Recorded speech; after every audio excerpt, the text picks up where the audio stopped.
They thought this valley only held beasts and the laws of nature. But after the rain, the stone revealed a secret older than fear. The morning after the black flood, the valley beyond the clouds was covered in steam and pale sunlight. Mist rose from the wet grass. Water dripped from ancient branches. The high ground camp of the Red Valley tribe still stood among the great stones, small, fragile, but not washed away. Far beyond the forest, a thin line of smoke climbed above the trees. Not mist, not steam after rain. Smoke. And near the camp, on a cliff wall freshly washed clean by the storm, Asha saw a red handprint. The red had faded, but it was still clear. The fingers were pressed into the stone like a message that had waited through countless rains. It was not a claw mark. It was not blood. It was a human hand. The chief of the Red Valley tribe stepped closer. He placed his trembling hand over the ancient red mark. In that moment, his old face changed. It was not only worry anymore. It was not only exhaustion. It was the look of a man seeing something that had lived inside legend. He recognized that red, not from this valley, but from a part of the tribe's memory almost buried by time. Kael Stonefang stood beside him, his stone spear lowered but ready. He looked from the red handprint to the smoke rising beyond the distant forest. Sunlight after the rain touched the thin scar running from his left cheek down to his chin. Kael understood. Where there is smoke, there is fire. And where there is fire, there are people. Asha crouched close to the cliff wall. She looked harder. The drawings were not scattered at random. They were connected by faded red lines. Weak but intentional. A sun. A hand. A horned beast. A flame. And a curved path running through the shape of a forest. These symbols were not only telling a story. They were pointing the way. The tribe gathered around the wall. Elders stood in silence. Warriors exchanged uneasy looks. The children stayed protected in the middle of the adults. They had found a place where they might live. Now they were discovering that this place may have once belonged to their own people. Far inside the trees, the owner of the valley stood still.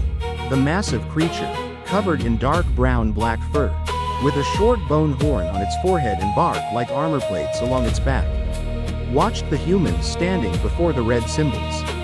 It saw them. And this time, it did not roar. The chief spoke in a low voice. He said there was a story in the tribe's oldest memory. A story almost burned down to ash. Before the Red Valley became their home, a group of red-marked people crossed mountains, crossed clouds, and reached a green valley beyond the sky. Then they never returned. The story had become legend. But now, the legend was written on stone. And beyond the forest, there was smoke. Asha traced the red path with her fingers. She connected the symbols to the land around them. The shining lake, the dark forest, the cliff wall, the grassland, and finally, the direction of the smoke. Asha had red water. She had red roots. She had red clouds. She had red tracks in mud and stone. Now she was reading a map left by hands that had disappeared. Kael looked back at the camp. He looked at the elders, the children, and the people who had survived the volcano, the hidden lake, the white roots, the fossil cave, the cloud sea, and the black flood. He knew he could not lead the whole tribe into the unknown. But he also knew he could not ignore the smoke. If the people beyond the trees were enemies, they needed to know. If they were descendants of the old ones, they needed to know even more. Kael decided that only a small scouting group would go first. People who could step lightly, stay silent, and make it back. Asha volunteered at once. The chief looked at them for a long moment, then gave a reluctant nod. Asha prepared without speaking. She tightened her bowstring, checked her stone knife, tied extra leather cords around her arm, and took a piece of red charcoal from the campfire to mark the way back. She was not only carrying weapons, she was carrying a way home. Kael checked the stone point of his spear. He tightened the bone strap across his chest and made sure the knife at his waist sat where his hand could find it. He prepared like a hunter. But this time, he was not hunting prey. He was hunting the truth.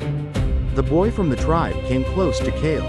He held his wooden triceratops against his chest, then reached it out for a moment, as if he wanted to give it to him. Then he pulled it back and held it tight again. The child had no prayer to offer. Only a small wooden figure, and eyes that believed Kael would return. The owner stood far beneath the trees, watching Kael and Asha leave the safety of the camp. It did not block the way. That made Kael even more cautious. If the creature that kept the valley's laws did not stop them, maybe this path belonged to those laws. Kael, Asha, and 3 Red Valley warriors left the camp. They followed the direction shown by the red map on the cliff wall. They were not going to conquer. They were going to ask whether the past was still alive, or already dead. As they moved, Asha marked small red signs on stones, roots, and tree trunks. Every mark was a promise to the tribe. We will find our way back. The forest after rain opened around them. Mist hung thick, leaves were wet, giant roots twisted over the soft ground. Pale green light slipped through the ancient canopy like light underwater. The forest after rain was not loud. It listened. Asha raised one hand. The group stopped. Beneath moss on a wet stone, she found a small red sign, a faded handprint, pointing toward the smoke. The first symbol in the forest confirmed what they feared. The map on the cliff was real. Someone had walked this path before them, and they had wanted the ones who came after to know the way. The scouting group moved deeper. The old people's path was no longer a path. The forest had swallowed it with roots, mud, and fallen leaves. Then Asha saw something that slowed her breathing. A human footprint. Not ancient. Not too old. The print pressed into soft mud over older animal tracks. Water still rested inside the edges. Whoever made it walked barefoot or with thin wrapped hide. Light steps. No broken dry branches, moving against the wind. Kael knelt and studied it, his eyes sharpening. This person knew the forest, and knew how not to let the forest give them away. One young warrior almost called out. Kael lifted a hand and stopped him immediately. If there were people here, they were not automatically friends. And in a strange forest, a call can invite more than an answer. Then Asha found a fresh black charcoal mark on a tree trunk. Not one of her red marks. Not an ancient mark on stone. Black charcoal. Fresh. Kael signaled the group to hide behind massive roots. No one stepped forward. No one spoke. Kael let the forest speak first. Through dripping leaves, a human shape moved between the trunks. The figure wore gray animal hide, gray and red paint across the face, and carried a short spear. Fast, quiet, real. Kael and Asha looked at each other. Now they knew for sure. The smoke was not just a sign. It was the breath of living people. They moved on more slowly, following the tracks without getting too close. Kael did not chase. He stayed far enough to understand, and close enough not to lose the trail. Asha spotted a trap line stretched across the path, almost invisible. It was made from animal sinew, tied to bent sticks and hanging dry leaves. The people beyond the smoke knew how to set traps. That meant they were not only alive, they were protecting something. Asha did not break the trap. With her stone knife and careful fingers, she opened just enough space for the group to pass without snapping the line. She moved through it like a shadow. The deeper they went, the thinner the forest became. The light grew warmer, the smell of smoke grew stronger, and with it came the scent of food, tanned hide, and human life. Then Kael saw the red symbol again. Not on stone. On a strip of animal hide hanging from a branch. A red handprint. Beneath it were a sun and a horned beast that looked like the owner. The people beyond the smoke were no ghosts. They had eyes. They had spears. They had territory. Through the trees, the scouting group saw a small camp. Low fires, thin smoke, hides stretched across wooden frames. Strangers moving between simple shelters. Some carried spears, some tended fire. An older woman was painting a fresh red handprint onto a flat stone. The red handprint was not dead history. It was still being made. Kael did not step out right away. He watched the people, the weapons, the paths, and the symbols. He knew one wrong step could turn a meeting into a war. Then he turned his head. Behind them, deep in the forest, the owner stood in silence, like a living mountain beneath the trees. It had followed them without making a sound. Kael began to understand. Maybe the creature did not only guard the valley. Maybe it also guarded the road to memory. But the forest does not forgive small mistakes. One of the young warriors brushed against a hidden warning cord, and the dry leaves tied to it rattled sharply in the damp air. Inside the stranger camp, everyone stopped. They turned toward the forest. Short spears came up, rough bows were lifted, faces painted gray and red stared straight toward Kael's hiding place. The people beyond the smoke had heard them. Kael signaled for no one to run. Running would make them intruders. From between the trunks, a group of strangers stepped out. They wore gray animal hides. Their faces were marked with gray and red paint. Short spears rested in their hands. Their eyes were cautious and hard. They stepped out of the forest as if the forest had made them. An older woman stood at the front. She saw the small red marked hide token Kael carried. Her eyes changed. Asha slowly placed her bow on the wet ground, though her hand stayed close to her stone knife. She did not do it because she trusted them. She did it because she understood they were afraid too. Kael had no shared language, but he had symbols.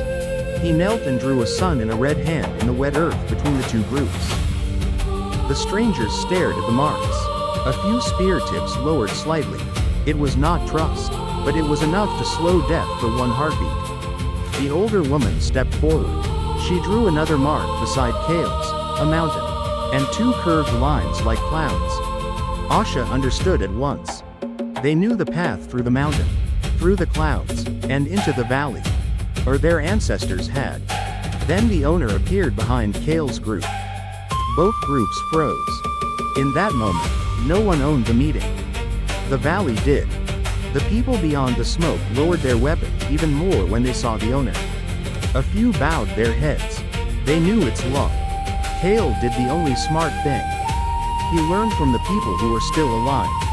He lowered his spear, then signaled his group to do the same. The owner looked at both groups. It released a low growl, then turned toward an old trail hidden under bushes and roots. It did not attack. It showed them another path. Behind the thick green wall was an ancient trail, covered by time but not erased. On wet stones, faded red marks appeared like old blood in the rain. The older woman gestured for Kael and Asha to follow, but only with a small group. Not the whole tribe. Only those calm enough to step into memory. Kael looked at Asha. Asha nodded. They followed, not because they trusted them, but because the answer had gone too far to turn back. For the first time, the new people and the old people walked in the same direction. On the stones along the trail, old red handprints rested beside newer ones. The past was not dead. It was waiting to be recognized. At the end of the trail stood a small cave in the cliff, covered by vines and roots like a secret that did not want to be found. Inside, the stone held words human mouths had forgotten. Kael, Asha, and the older woman entered with low torches. Firelight moved across the cave walls. And there, their entire journey had happened before. Red paintings covered the stone, people crossing mountains, crossing clouds, entering a green valley. The owner standing in the forest. Black floodwater, two groups of people separating. Kael saw the white bone heights. The cloud sea. The valley. Footsteps they thought were the first. Asha studied the painting where two groups broke apart. One group stayed in the green valley. The other carried red handprints toward far red stone lands. She understood something impossible. Maybe their tribe had not discovered a new valley. Maybe they had returned to one that had been lost. The older woman placed her hand on the painting of the people who stayed, then pressed that same hand to her chest. The people beyond the smoke were descendants of the ones who remained. And the ones who left may have become the ancestors of the Red Valley tribe. Kael looked at the paintings, then at Asha, then at the older woman. Blood can remember, but time can turn relatives into strangers. Then, at the end of the cave, memory stopped being reunion. It became warning. The last wall showed a disaster coming from beyond the valley: red fire, black footprints, people running through trees, and the owner standing between the humans and the danger. Asha saw the great fire beyond the forest. Not campfire. The fire of something coming. Kael stared at the black footprint symbols. He thought of the mountain bearer. He thought of the red breath trapped inside the mountain. He thought of the things that never truly stay behind. The older woman pointed to the painted fire beyond the forest, then pointed toward the real smoke outside. No shared words were needed. The message was clear. There was danger out there. At that moment, a young warrior from the smoke camp ran to the cave entrance. His face was filled with fear. He pointed urgently back toward the camp. The fear on his face needed no translation. When they rushed out of the cave, the smoke beyond the trees had changed color. The thin smoke was no longer thin. Black smoke mixed into the camp smoke, rising heavy over the canopy. The answer they had found had become a warning almost as soon as they touched it. The owner stood on a rise, looking toward the black smoke. It released a deep growl.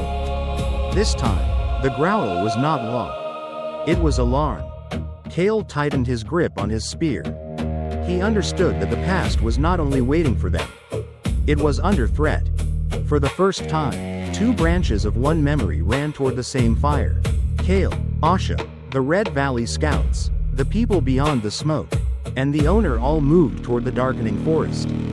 In the wet earth, they found a large footprint burned around the edges. Heat still rose from the black rim. Asha touched it lightly, then pulled her hand back. The track was still hot. Kael looked from the footprint to the black smoke. Some creatures leave marks with weight. This one left marks with fire. Through gaps in the trees, they saw the smoke people's camp in panic. Adults gathered children and elders. Low shelters were swallowed in smoke. No one knew exactly what was coming, but everyone knew they had to move. And behind the black smoke, a new shadow stepped forward. A huge shape moved slowly, its back glowing red like coal under ash. Each step left heat in the wet ground. Kael raised his spear. Asha drew her bow. The owner stood between the two groups of people in the black smoke. Kael had found the old people. But to keep them alive, he would have to face something new. Firelight reflected in Kael's eyes. Wind pulled through his messy black hair and across the scar on his face. He said, "If fire has found the valley, then no one gets to stand alone." The view rose above the forest. On one side was the new camp of the Red Valley tribe. On the other was the camp of the people beyond the smoke. Between them, the owner of the valley stood before the black smoke. And inside that smoke, the red-backed creature slowly stepped forward. Two branches of the past had found each other again. But the new fire had just begun.